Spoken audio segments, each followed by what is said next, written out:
जानाति पूर्वं यो वै वेदांस प्रहिणोति तस्मै तमहदेवम् आत्मबुद्धिप्रकाशं मुमुक्षुर्वै शरणमहं प्रपद्ये। वैदिक दिव्य ज्ञान प्रतिष्ठानमा सबैजनालाई हार्दिक स्वागत तथा अभिनन्दन गर्दै अब यो श्रीमद् भगवत गीताको चतुर्थ अध्याय अन्तर्गत आजको विषयलाई प्रस्तुत गरिन्छ। अब यो भन्दा पहिला भगवानले बताउनु भयो कि ज्ञान प्राप्त गरेपछि मात्रै मनुष्यको मुक्ति हुन्छ, बिना ज्ञान मनुष्यको मुक्ति हुँदैन। त्यही सन्दर्भलाई स्पष्ट गरेर भगवानले बताउनु भयो, एकपल्ट ज्ञान प्राप्त गरेपछि मनुष्य पुनः मोहमा पर्दैन, कुनै प्रकारको सांसारिक माया मोहमा ऊ फँस्दैन। किनभने ज्ञान प्राप्त गरिसकेपछि मनुष्यले आफ्नो वास्तविक स्वरूप, सच्चित आनन्द स्वरूप, ब्रह्म अखण्ड चैतन्य स्वरूपको अनुभव गर्दछ, साक्षात्कार गर्दछ र त्यही ब्रह्म तत्त्वमा नै सबै प्राणीहरूको दर्शन गर्दछ र आफूदेखि अतिरिक्त भिन्न कुनै वस्तुको उसलाई प्रतीति हुँदैन, अनुभव हुँदैन। एक अद्वितीय ब्रह्म चैतन्यको अनुभव हुन्छ। तर अब त्यो ज्ञान कसरी प्राप्त गरिन्छ त भन्दा साधकले सर्वप्रथम साधन चतुष्टय सम्पन्न भएर स्त्रोत्रीय ब्रह्मनिष्ठ गुरुका शरणमा जानुपर्दछ र उहाँका साथमा रहेर उहाँको शुश्रूषा सेवा गर्दै, प्रणाम गर्दै, परिप्रश्न गर्दै त्यो तत्त्वको रहस्यलाई जान्नुपर्दछ। ती ज्ञानी तत्त्वदर्शी महापुरुषहरूले योग्य जानेपछि जिज्ञासु साधकलाई तत्त्वज्ञानको उपदेश दिँदछन् र तत्त्वज्ञानको जिज्ञासु व्यक्तिले पनि तत्त्वज्ञान प्राप्त गरेर आफ्नो जीवनलाई कृतार्थ एकदम सफल बनाउन सक्दछ र ज्ञान प्राप्त भइसकेपछि पुनः मोहमा फसिँदैन। यस्तो प्रकारले भगवानले बताउनु भएको थियो। अब त्यो ज्ञान कति पवित्र छ, कति महान छ भन्ने विषयलाई स्पष्ट गर्दै बताउनुहुन्छ, अर्जुन तिमीले भीष्म, द्रोण, कृपाचार्य जस्ता यस्ता प्रकारका श्रेष्ठ गुरुजनहरू तथा आफ्ना स्वजनहरूलाई वध गरेपछि जो पाप लाग्दछ र म त्यो पापदेखि छुट्दिनँ भनेर यस्तो प्रकारले तिमीले चिन्ता गर्नु योग्य छैन। यस्ता प्रकारको आशंकाले युक्त अर्जुनलाई भगवानले लक्ष्य गर्दै समस्त मनुष्य जाति मुमुक्षुहरूप्रति भन्नुहुन्छ, अपि चेदसि पापेभ्यः सर्वेभ्यः पापकृत्तमः सर्वं ज्ञानप्लवेनैव वृद्धिनं सन्तरिष्यसि। यदि तिमीले सम्पूर्ण पापीहरूको भन्दा पनि पापकृत्तम भयो, अर्थात् तिमी सबैभन्दा पापी भयो, सबै पापीहरू भन्दा पनि अत्यन्त पापी भयो, यानी सम्पूर्ण पापहरूद्वारा गरिने महापातक आदि पापहरूलाई पनि तिमीले एक्लै गर्यौ। जति पापहरू छन् संसारमा ती सबै पापहरू भन्दा पनि अत्यन्त उत्कृष्ट, अत्यन्त गम्भीर पाप तिमीले गर्यौ भने पनि ती सबै पापहरूको समुद्रलाई तिमीले ज्ञान रूपी नौकाद्वारा तर्नेछौ। ज्ञान रूपी नाउद्वारा ती सबै पापहरूलाई तिमीले नष्ट गर्नेछौ, त्यो पाप समुद्रदेखि तिमी पार तर्नेछौ। यस्ता प्रकारले भगवानले बताउनु भयो। यो भावार्थ हो, यसलाई व्याख्याद्वारा बुझिन्छ। महापातक र उपपातक एवं त्यसको समान पाप, शङ्करीकरण, मलिनीकरण आदि जति पनि बताइएका छन् एवं जति पनि बताइएका छैनन्, ती सबै प्रकारका समस्त र व्यस्त सबै प्रकारका पापहरूलाई पनि जसले गरेको छ, ती पापहरू यानी ती सबै पापहरू गर्नेवाला जति पनि छन् भन्नुको तात्पर्य शास्त्रमा महापातक बताएका छन्। 5वटा महापातक: ब्रह्म हत्या, सुरापानम, ब्रह्म हत्या गर्ने, सुरापान गर्ने, स्वर्ण चोरी गर्ने, गर्भ हत्या गर्ने, त्यस्तै प्रकारले जीव हत्या गर्ने, गौ हत्या गर्ने, यस्ता प्रकारका महापापहरू। त्यस्तै प्रकारले उपपापहरू पनि छन्।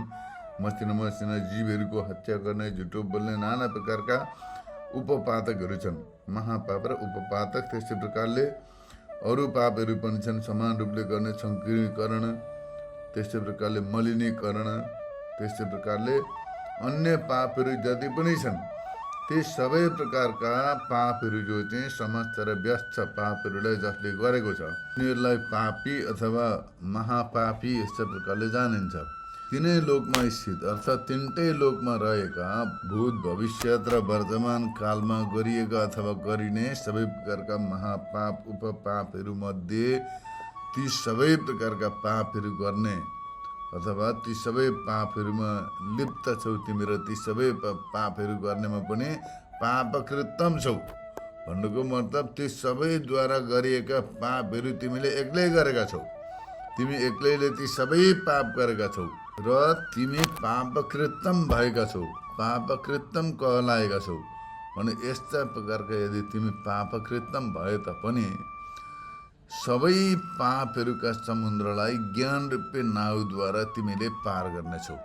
भने आत्मामा कुटस्थ असङ्ग चिद्रूपता हुनको कारण विकार सम्भव हुँदैन। आत्मा त परिशुद्ध छ, आत्मालाई त कुनै पाप पुण्यले स्पर्श गर्न सक्दैन। आत्मा त असङ्ग छ, परम शुद्ध छ, आत्मालाई कुनै प्रकारको पापले पनि स्पर्श गर्दैन, पुण्यले पनि स्पर्श गर्न सक्दैन। भने त्यस्तो प्रकारको विशुद्ध परम चैतन्य स्वरूप आत्मामा कुनै प्रकारको पाप रहन सम्भव छैन। त्यस कारणले गर्दाखेरि तिमीले स्वयं आफूलाई म सच्चित आनन्द स्वरूप असङ्ग चैतन्य स्वरूप ब्रह्म स्वरूप हौ। त्यस कारणले गर्दाखेरि म अखण्ड चैतन्य ब्रह्म स्वरूप हुनाले गर्दाखेरि ममा कुनै प्रकारको पाप पुण्यको लेख पनि छैन भनेर आत्मतत्त्वको ज्ञान प्राप्त गर्ने बित्तिकै, आत्मतत्त्वको साक्षात्कार गर्ने बित्तिकै तिमीले आफूलाई म कर्महरूको कर्ता होइन भनेर जान्नेछौ। कर्मको कर्ता जो छ त्यही कर्तालाई त्यो कर्मको पाप लाग्दछ। तर अब तिमीले आफूलाई जब कर्मको अकर्ता जान्दछौ, विशुद्ध ब्रह्म चैतन्य स्वरूप साक्षात्कार गर्दछु, म निष्क्रिय हुँ, सच्चित आनन्द स्वरूप हुँ, अविकारी हुँ भन्ने यस्तो प्रकारको ज्ञान प्राप्त हुने बित्तिकै ज्ञान रूपी नाउद्वारा ती सबै प्रकारका पापहरूबाट तिमी पार हुनेछौ। जति बेला यस्तो विशुद्ध ज्ञान तिमीले प्राप्त गर्नेछौ, जति बेला आत्मतत्त्वको ब्रह्म चैतन्य स्वरूपको साक्षात्कार गर्नेछौ, त्यति बेला तिमी सबै प्रकारका पापहरूबाट तत्काल मुक्त हुनेछौ, तत्काल तर्नेछौ। फेरि भीष्मादिका वधबाट उत्पन्न पापदेखि तर्नेमा कुनै प्रकारको यहाँ विशेषता रहँदैन, यसमा केही छैन, भन्नु केही छैन। तिमी त्यस्ता प्रकारका भूत भविष्य वर्तमानमा गरेका महापातक उपपातक गर्नेहरू मध्ये पनि सबैभन्दा पापी, सबैभन्दा पापकृतम भए तापनि जति बेला तिमीले आफूलाई म अखण्ड चैतन्य स्वरूप असङ्ग चैतन्य स्वरूप ब्रह्म तत्त्व हुँ, म ब्रह्म स्वरूप हुँ, सर्वव्यापक हुँ, अकर्ता हूँ, भोक्ता हूँ, निष्क्रिय हूँ, निरञ्जन हूँ भनेर अनुभव गर्नेछौ, त्यति बेला तिमी सबै प्रकारका पापहरूको समुद्रबाट ज्ञान रूपी नौकाद्वारा पार हुनेछौ। यस्तो प्रकारले यहाँ भगवानले बताउनु भयो। अगाडि यो विषयलाई स्पष्ट गर्दै ग्रन्थकार बताउनुहुन्छ, जस्ता प्रकारले महामेरु भनेको सुमेरु पर्वतलाई नाग्ने व्यक्तिका लागि त्यो बालुवाको सानो ढिकुरो नाग्न कुनै आपत्तिको कुरो हुँदैन। जसले ठुल्ठुला पर्वतहरू नागेको छ भने त्यो पर्वत नाग्ने व्यक्तिलाई त्यो सानो बालुवाको टुक्रो, बालुवाको ढिकुरो नाग्नमा कुनै विचार गरिरहनु पर्ने आवश्यकता हुँदैन। त्यो त नसोची त्यो चाहिँ खेलखेलमा नागिहाल्छ। त्यसै प्रकारले पापरूप महासमुद्रलाई तरिसकेका व्यक्तिका लागि त्यो भीष्म आदिका वधबाट उत्पन्न भएका मसिना मसिना पापहरूका त्यस्ता मसिना मसिना विषयलाई तर्नका लागि विचार गरिरहनु पर्दैन। जसले महापापहरूलाई पार गरिसकेको छ, महान पापहरूदेखि मुक्त भइसकेको छ भने त्यो मसिना मसिना पापहरूबाट मुक्त हुनमा उसले कुनै प्रकारको विचार गरिरहनु पर्ने आवश्यकता हुँदैन। यस कारणले गर्दाखेरि धर्म अधर्म र त्यसका कार्यभूत महासमुद्रलाई तर्ने इच्छा भएका व्यक्तिले ज्ञानकै आश्रय लिनु पर्दछ। भने जसलाई सबै प्रकारका धर्म अधर्म जनित विषयबाट बन्धनबाट मुक्त हुने अभिलाषा राख्दछ भने उसले ज्ञानकै आश्रय लिनु पर्दछ। जस्तै प्रकारको पाप हो, जस्तै प्रकारको बन्धन होस्, ती सबैबाट छुट्नका लागि, सबैबाट मुक्त हुनका लागि, भवसागरदेखि मुक्त हुनका लागि पनि ज्ञानकै सम्पादन गर्नुपर्दछ, ज्ञानकै आश्रय लिनुपर्दछ। यसैबाट नै विद्वानले 6 करोड कल्पहरूमा गरिएका सबै पापहरूलाई तर्दछ, सबै पापहरूबाट मुक्त हुँदछौ। जस्ता प्रकारले श्रुतिले पनि बताएका छन्, यहाँ नयनम पापमा तरति सर्वम पापमानम तरति, अर्थात् यो पाप अतिक्रमण गर्दैन, माने पापले यसलाई अतिक्रमण गर्दैन, यो त सबै पापहरूलाई तर्दछ उसले। पापले विद्वान ज्ञानी व्यक्तिलाई स्पर्श गर्न सक्दैन। ज्ञानी व्यक्तिले ज्ञान रूपी नौकाद्वारा त्यस्ता करोडौँ कल्पमा उपार्जित पापहरूलाई पनि, महापापहरूलाई पनि ज्ञान हुने बित्तिकै तत्काल तर्दछ, तत्काल ती पापहरूबाट मुक्त हुँदछ। जस्ता प्रकारले नाउद्वारा समुद्र पार गर्नु पर्यो भनेदेखि त्यो कयौँ समय लाग्दछ, कयौँ समय। तर अब माथिबाट हेलिकप्टरबाट गयो भनेदेखि अथवा एरोप्लेनबाट त धेरै समय लाग्दैन। त्यसै प्रकारले कुनै पनि पापबाट मुक्त हुनको लागि कर्म प्रायश्चित्त गर्न लाग्यो भने बहुत समय गर्नुपर्दछ, बहुत कर्मको अनुष्ठान गर्नुपर्दछ। तर अब ज्ञानको आश्रय लिएपछि ज्ञान हुने बित्तिकै सबै पापहरूबाट तत्काल मुक्त हुन्छ। ज्ञानबाट मनुष्य तत्काल पापदेखि मुक्त हुँदछ, अत्यन्त शीघ्र पापदेखि मुक्त हुँदछ।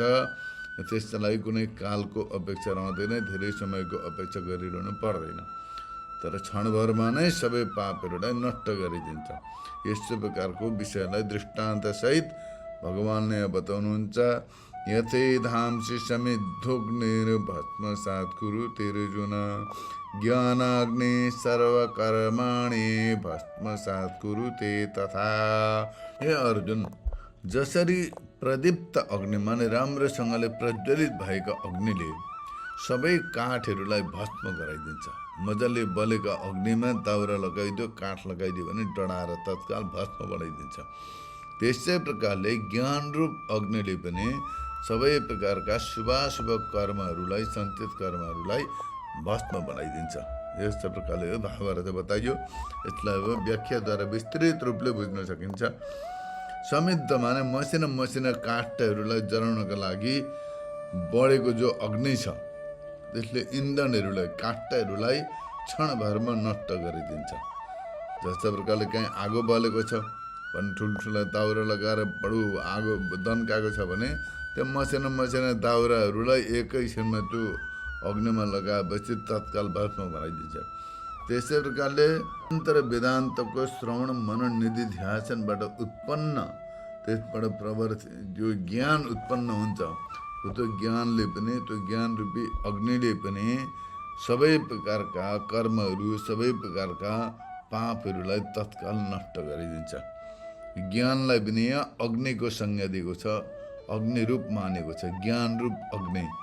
जस्तो प्रकारले आगोले सबै प्रकारका दाउराहरूलाई डढाएर भस्म बनाइदिन्छ, त्यसै प्रकारले ज्ञान रूपी अग्निले पनि मनुष्यले गरेका सबै प्रकारका शुभाशुभ कर्महरू, सबै प्रकारका पुण्य पाप र मिश्रित कर्महरूलाई अथवा भोगद्वारा नै नष्ट हुने प्रारब्ध कर्मदेखि सिवाय ज्ञानको उत्पत्तिदेखि पूर्वभावी भनेको पहिले गरिएका र पश्चातभावी भनेको पछाडि गएर गरिने जति कर्महरू छन्, जति जन्म जन्मान्तरका सञ्चित रूप सबै प्रकारका कर्महरूलाई भस्म गरिदिन्छ। जति बेला ज्ञान उत्पन्न हुन्छ, त्यो ज्ञान उत्पन्न हुने बित्तिकै सबै पुण्य कर्म पनि नष्ट हुँदछन्, भस्म गराइदिन्छन्। पाप कर्मलाई पनि भस्म गराइदिन्छ, पुण्य र पाप मिश्रित कर्मलाई पनि सबै भस्म गराइदिन्छन्। अथवा भोगद्वारा नै नष्ट हुने जो प्रारब्ध कर्म छ, त्यो प्रारब्ध कर्मलाई छोडेर ज्ञानको उत्पत्तिदेखि पहिले गरेका कर्म र पश्चात गरिने जो कर्महरू छन्, तथा जन्म जन्मान्तरमा गरेका जति सञ्चित कर्महरू छन्, सबै कर्महरूलाई ज्ञानले भस्म गराइदिन्छ, क्षणभरमा एकैछिनमा नष्ट गराइदिन्छ। जस्तो प्रकारले जति नै अँध्यारो भयो भने त्यहाँ लाइट अन गर्ने बित्तिकै तत्काल त्यो अँध्यारो नष्ट हुन्छ। त्यस्तै प्रकारले ज्ञान उत्पन्न हुने बित्तिकै, अर्थात् म सच्चित आनन्द स्वरूप हूँ, ब्रह्म स्वरूप हूँ, म शरीर प्राण मन बुद्धि इन्द्रिय होइन, अविद्य म साक्षात् ब्रह्म स्वरूप हुँ भन्ने यस्तो प्रकारको ज्ञान उदय हुने बित्तिकै ती सबै प्रकारका कर्महरू तत्काल नष्ट हुनेछन्, तत्काल भस्म हुँदछन्, क्षणभरमा भस्म गरिदिन्छन्। जस्ता प्रकारले छाणुको ज्ञान, छाणु माने ठुटो, कुनै व्यक्ति जाँदैछ बाटामा सन्ध्याकालमा साँझ परेका बेलामा अथवा कुनै बादल लागेका बेलामा तर बाटामा ठुटो देख्यो, ठुटो देख्दाखेरि उसलाई टाढाबाट देख्दा त कुनै व्यक्ति पो उभिएको रहेछ भन्ने भ्रम भयो। तर जति बेला त्यो राम्रो विचार गरेर त्यसको स्वरूपको अज्ञानलाई नष्ट गर्दछ त्यसले, माने जहाँनिर त्यो ठुटाको ज्ञान नभएर अज्ञानका कारणले गर्दाखेरि त्यहाँ पुरुषको भ्रम भएको थियो, पुरुषको प्रतीति भएको थियो, त्यो ठुटालाई ढाकेर पुरुषको प्रतीति गराउने एउटा जो अज्ञान छ, त्यो ठुटाको ज्ञान हुने बित्तिकै त्यो अज्ञान नष्ट हुँदछ। त्यो अज्ञान हट्ने बित्तिकै तत्कालै त्यहाँनिर यो चोर होइन, भूत होइन, यो कुनै पुरुष होइन, यो चाहिँ ठुटो हो भन्ने ज्ञान हुन्छ। त्यो ठुटाको साक्षात्कार हुन्छ त्यसमा। त्यसमा भएको पहिलो भ्रमले हुँदै गरेको चोर भाव पनि नष्ट हुँदैछ, भूत भाव पनि नष्ट हुँदैछ, सबै प्रकारको भ्रम नष्ट हुँदैछन् र त्यो ठुटाको यथार्थ ज्ञान हुन्छ। त्यो हुने बित्तिकै त्यो त्यहाँ भएको त्यो चोर भूत इत्यादिबाट भएको डर भय आदि विक्षेपहरू पनि नष्ट हुँदैछन्। त्यो ठुटाको यथार्थ ज्ञान हुने बित्तिकै त्यसमा कुनै प्रकारको भ्रम र भ्रमबाट उत्पन्न कुनै प्रकारको विक्षेप रहँदैन, सबै नष्ट हुँदछन्। त्यस्तै प्रकारले मुमुक्षु साधकले वेदान्तको श्रवण मनन निध्यासनद्वारा आफ्नो ब्रह्मस्वरूपलाई जान्दछ, ब्रह्मस्वरूपको साक्षात्कार गर्दछ। निष्क्रिय ब्रह्मको ज्ञानद्वारा पनि त्यसलाई आवृत्त गर्ने अज्ञानको निवृत्तिका साथै विद्वानका अज्ञानजनित माने अज्ञानबाट उत्पन्न कर्तृत्व भ्रमलाई पनि नष्ट गरेर त्यसबाट उत्पन्न सबै प्रकारका कर्महरूलाई पनि शीघ्र निर्मूलन गरिदिन्छ, सबैलाई नष्ट गरिदिन्छ। अब अज्ञान छ, अज्ञानकै कारणले गर्दाखेरि मनुष्यले आफूलाई कर्ता भोक्ता मानेको छ। तर जति बेला ब्रह्मस्वरूपको साक्षात्कार हुन्छ, निष्क्रिय ब्रह्मको अनुभव हुन्छ, त्यो ज्ञान हुने बित्तिकै त्यो ब्रह्मस्वरूपलाई ढाकेर रहेको जो अज्ञान छ त्यो पनि नष्ट हुँदछ। ब्रह्मस्वरूपको साक्षात्कार हुने बित्तिकै त्यो ब्रह्मस्वरूप सम्बन्धित अज्ञान पनि नष्ट हुँदछ। अज्ञानको निवृत्तिका साथै त्यो विद्वानले पहिले गरेका अज्ञानजनित कर्तृत्व भ्रमहरूलाई पनि नष्ट गरिदिन्छ र त्यो कर्तृत्व भ्रमबाट उत्पन्न सबै प्रकारका कर्महरू पनि शीघ्र निर्मूलन गरिदिन्छ, सब नष्ट हुँदछन् सबै। यानि निष्क्रिय ब्रह्म तत्त्वको विज्ञानले विद्वानलाई म सदा निष्क्रिय हुँ यस्तो प्रकारको विज्ञानले युक्त बनाइदिन्छ। जति बेला ब्रह्म तत्त्वको साक्षात्कार गर्दछ, निष्क्रिय ब्रह्मात्म भावको विज्ञानले विद्वानलाई म सदैव निष्क्रिय हुँ यस्ता प्रकारको विज्ञानले युक्त बनाइदिन्छ। त्यति बेला उसलाई म कर्ता हुँ भोक्ता हुँ यस्तो हुँ भन्ने प्रकारको कुनै भाव उत्पन्न हुँदैन। त्यति बेला म सच्चित आनन्द स्वरूप ब्रह्म स्वरूप हुँ यस्तो प्रकारको अनुभव, यस्तो प्रकारको विज्ञानले सम्पन्न बनाइदिन्छ, यो अर्थ हो। अब यसमा कसैले शङ्का गर्यो कि ज्ञानको कार्य त केवल अज्ञानको निवृत्ति मात्रै हो भनेर यसो शङ्का गर्दछ भने यो शङ्का गर्न ठिक छैन। किनभने भ्रमादिको निवृत्तिको पनि त्यसको कार्यमा पर्यवसान हुन्छ। माने भन्नुको त भ्रमादिको निवृत्ति, भ्रम आदि जति पनि छन् भ्रमको निवृत्ति हुन्छ। भ्रमको निवृत्ति भएपछि त्यसको कार्यमा पर्यवसान हुन्छ, माने त्यो भ्रमको जो कार्य छ त्यो पनि नष्ट हुँदछ। किनभने एक क्रियाद्वारा अनेक कार्यहरूको पनि उत्पत्ति देख्नमा आउँदछ। जस्ता प्रकारले ब्रह्मास्त्रको निक्षेपणबाट रावणको वक्षस्थलको छेदन, प्राणहरूको निर्गमन, हृदयको विनिर्पात रूप कार्य हुँदछ। जस्ता प्रकारले एउटै कार्य विषयबाट अनेक प्रकारका कार्य उत्पन्न हुन्छन्। भगवान रामले रावणलाई ब्रह्मास्त्रको प्रयोग गरेर वध गर्नुभयो। त्यो ब्रह्मास्त्रको प्रयोग गर्दाखेरि त्यो रावणका वक्षस्थलमा गएर त्यसले छेदन गऱ्यो, वक्षस्थललाई छेड्यो, छातीलाई भेदन गऱ्यो। छातीलाई भेदन गरेपछि तत्काल त्यसको प्राण पनि निस्के र देह पनि त्यहीँनिरै देहपात पनि भयो। तिनटै कार्य एकै तालमा भइदियो। त्यसै प्रकारले यहाँ पनि जान्नु पर्दछ कि प्रकृतिमा पनि अज्ञानको निवृत्तिका साथै जति बेला तत्त्वज्ञान उत्पत्ति भएर अज्ञान नष्ट हुँदछ, अज्ञान निवृत्तिका साथै कर्तृत्वादि भ्रमको पनि निवृत्ति हुँदछ। अब यसमा पनि कसैले शङ्का गर्दछ कि कर्म मात्र अज्ञानको कार्य हो। यसर्थ अज्ञान रूप कारणको नाश हुँदा सञ्चितादि कर्महरूको साथमा प्रारब्ध कर्म पनि त निवृत्त हुनुपर्ने।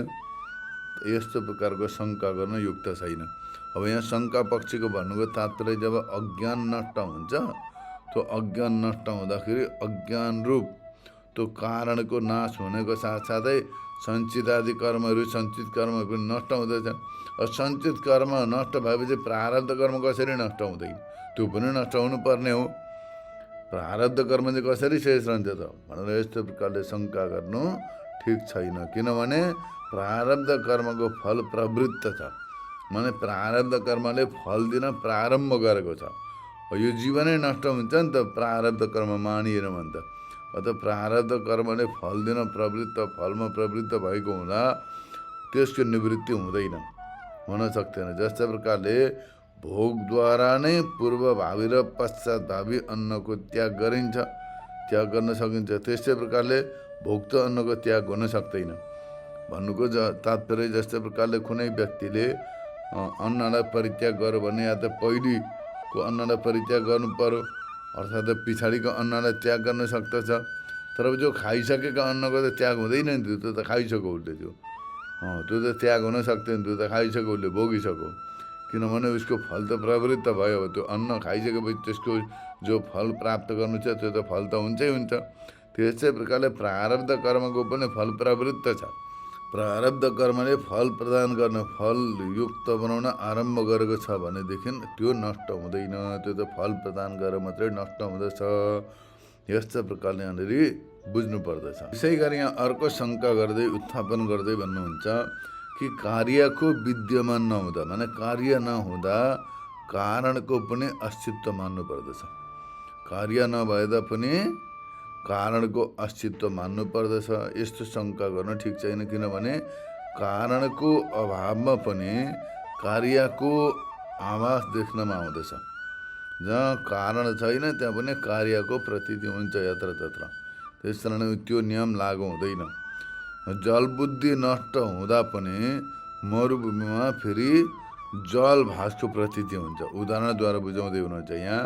जस्ता प्रकारले मरुभूमिमा पानी त छैन, पानीको नामनिशान छैन त्यहाँ, तर पनि त्यहाँ पानी नभए तापनि त्यहाँ पानीको प्रतीति हुन्छ, मरुभूमिमा प्रतीति हुन्छ अज्ञानका कारणले गर्दाखेरि। त्यस्तै प्रकारले सत्यत्व बुद्धिको अभाव हुँदा पनि पति छाया आदिमा व्यवहार देखिन्छ।